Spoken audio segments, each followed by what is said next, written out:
Hey everyone, it's Hopper and I am back on trail. For those of you who don't recognize the monument behind me, that is the northern terminus of the Pacific Crest Trail here on the border between the United States and Canada. Now, I was hoping to be here about 3 years ago in 2020, but, a global pandemic, a broken rib, and then wildfires throughout Oregon and Washington kind of made it impossible. But that doesn't mean I'm done hiking. In fact, this year, I'll be hiking south from here all the way down to finish up the 1,150 miles that I wasn't able to finish 3 years ago. And of course, I rarely will do a hike that doesn't involve a charity. And the charity I've chosen for this hike is the Breast Cancer Research Foundation, or the BCRF. They focus their efforts predominantly on doing research for both curing those with cancer and hopefully finding a cure. Our goal is $1,150, which is $1 per mile of the PCT I'll be hiking this year.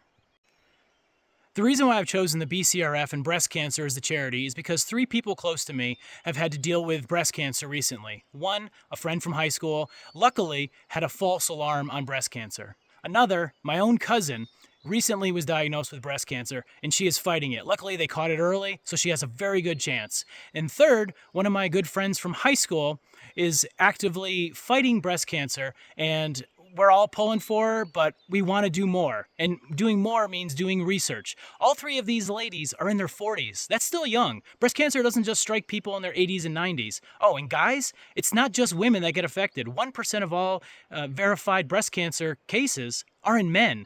So yeah, if you feel something abnormal, even if you're a guy, get checked out by your doctor.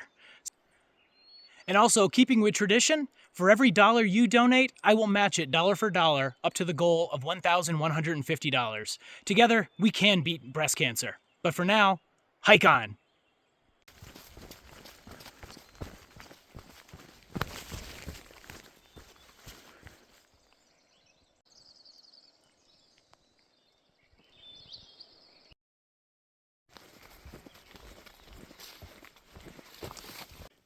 All right, here's our campsite from last night. Normally, you can't just start right at the northern terminus because there's no roads getting there. So you basically have to go to Hart's Pass, do an extra 30-mile trek to the northern terminus, and then begin your trek southbound. However, the road leading up to Hart's Pass was washed out, so we got to do an extra 10 bonus miles, so it's 40 miles before we can even get to the northern terminus. So we parked here, camped, and went 3.6 miles north to get to the terminus. Fresh bear poop. Yep, this is definitely bear country.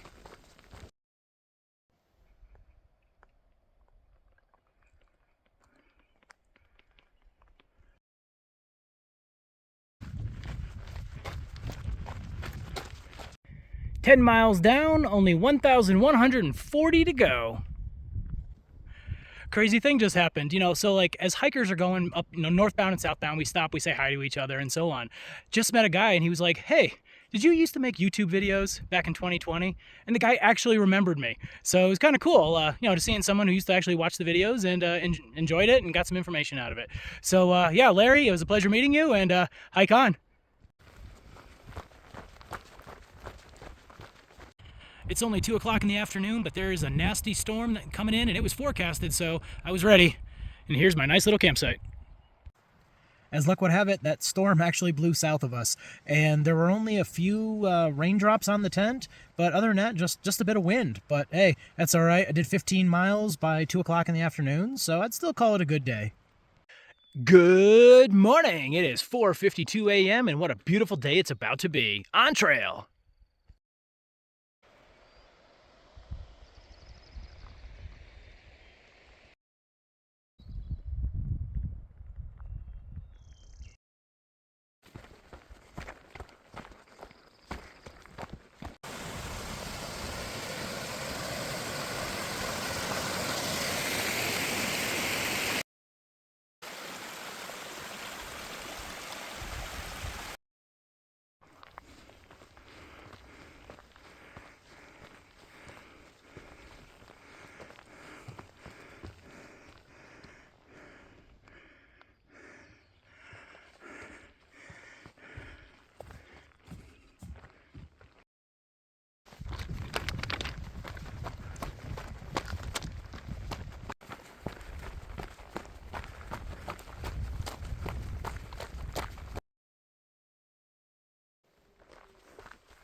We have returned to Hart's Pass. Here are some bear boxes where most of the hikers will put some food on there that they don't need for the 30 miles up and back. But over there is a privy. Well, there was supposed to be rain yesterday, but it turned out there wasn't. And today there was supposed to be no rain, but it turned out that there was. Yeah, the trails and the mountains definitely make their own weather sometimes, but I'm safe here inside my tent. Hey, good morning. Well, I think the rain stopped around midnight. I was up around 4 a.m., which was first light, cooked some breakfast, and got on trail. So, because that's kind of what I do every day. But there's a 90% chance of thunderstorms at 2 o'clock. So I'm going to try to get to a campsite. It's only going to be a 15.6 mile day, but I just don't want to hike in thunderstorms.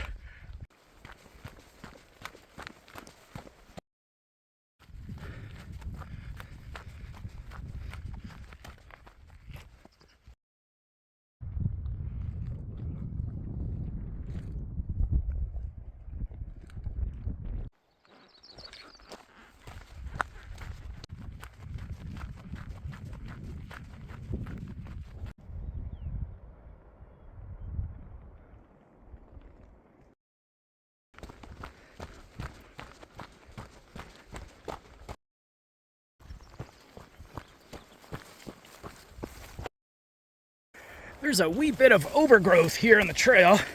Ooh, definitely need some trail maintenance down here. Yes, it's opening again.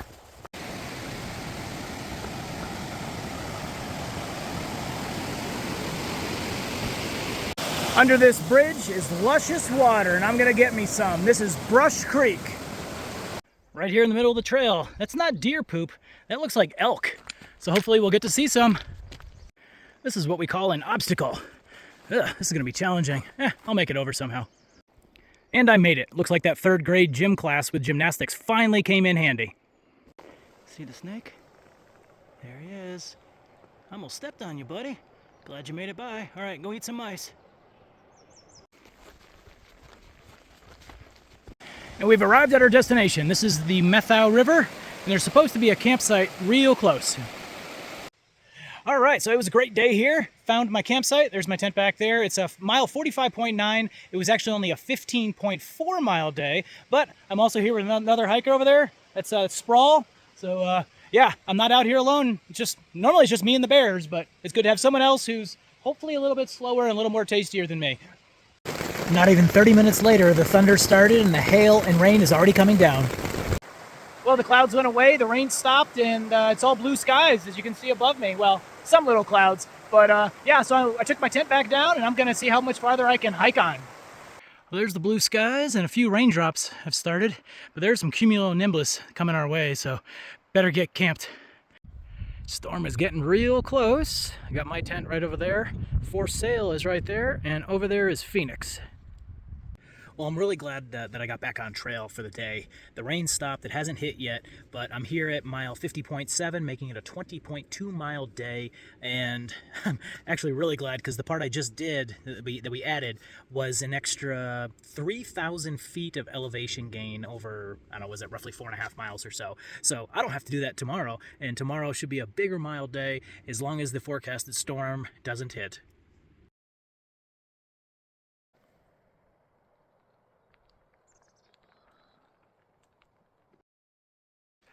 Hey, good morning. Well, it slept really well up there, and ironically, no rain actually hit us. A couple of drops, that doesn't really count. But the view behind us is amazing. Check that out. And yes, if you notice, that's Phoenix back there. Hey, Phoenix, where are you from?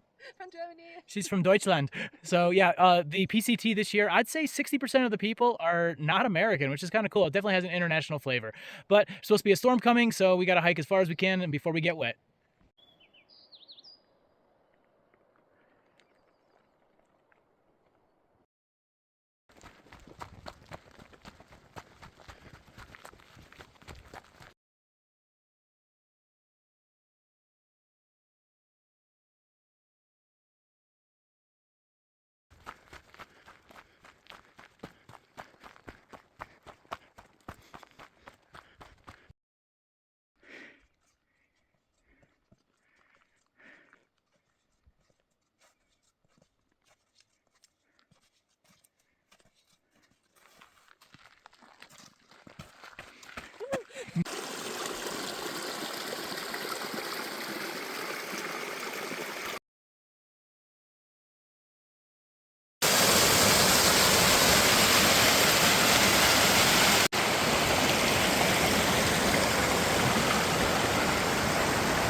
And here at Rainy Pass, there is some trail magic for the PCT hikers. But let's see. Nope. It's all been picked through. But we definitely appreciate whoever put it out there. The other guys just got here a little bit before us. Got some more hikers, and it's also a great place to dry out some of your gear.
All right, we are at mile 75.7. Here is camp. As you can tell, we ran into some other PCT hikers.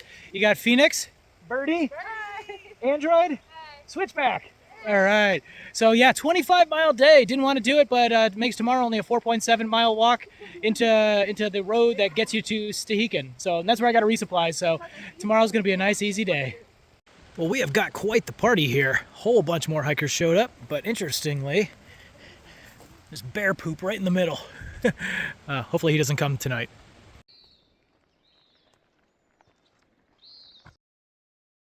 Well, after 4.9 miles, we've made it here to High Bridge, where we're going to get this shuttle bus. It's going to bring us into town. Look at that. That's about as small as I've seen him. He's a little scamp. they're not even a week old, I guess. God, you know? They look delicious.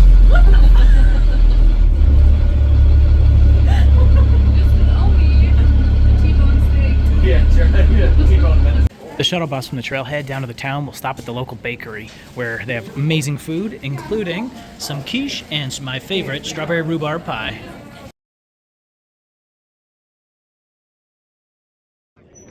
All right, so made it here into Stehekin. It's a small little town. There's no roads here. The only way to get here is actually either hiking or by a seaplane or a ferry boat. So yeah, there's a restaurant. Yep, there's a seaplane right there. Yeah, there's restaurants, a place to get a shower, do laundry, and yep, you can see I shaved. So yeah, this is a good little place to take a little break. I'm taking a Nero. It's not quite a 0 because I did do 4.9, but I'm gonna spend the night here and head off in the morning. Hey everyone, here I am all set up in my campsite here in Stehekin. I did want to mention that Stehekin has 0 mobile cellular reception. They do have some Wi-Fi, but it's really slow. In fact, AOL in the mid-1990s I think was faster. So there's no way I'm going to be able to upload this video now. I'll upload it later. So sorry I can't be more timely. I did want to make a shout out, of course, to the Breast Cancer Research Foundation. They are the charity that I'm hiking this for. So the donation link is down below, and again, I'm matching all donations $1 for $1, dollar for dollar, up to the goal of $1,150. So thanks so much, and as always, hike on.